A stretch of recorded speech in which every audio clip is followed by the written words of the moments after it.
জাতীয় ঈদগাহে প্রধান জামায়াত অনুষ্ঠিত হবে সকাল 7:30টায়। আর 12 ঘণ্টার মধ্যে কোরবানির বর্জ্য অপসারণ করবে ঢাকা দক্ষিণ সিটি কর্পোরেশন। এর জন্য 10,000-এর বেশি লোকবল ও প্রয়োজনীয় উপকরণ প্রস্তুত রাখা হয়েছে।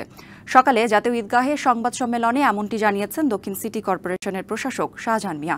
বলেন, জাতীয় ঈদগাহে প্রধান জামাত হবে সকাল 7:30টায়। আর আবহাওয়া অনুকূলে না থাকলে বায়তুল মোকাররমে 8টায় প্রধান জামায়াত অনুষ্ঠিত হবে। একসাথে ঈদের নামাজ পড়তে পারবেন 35,000 মুসল্লি। এছাড়া ঈদের জামাতে নিরাপত্তার জন্য হুমকি এমন বস্তু না আনার পাশাপাশি বর্জ্য অপসারণে সবার সহযোগিতার আহ্বান জানান তিনি।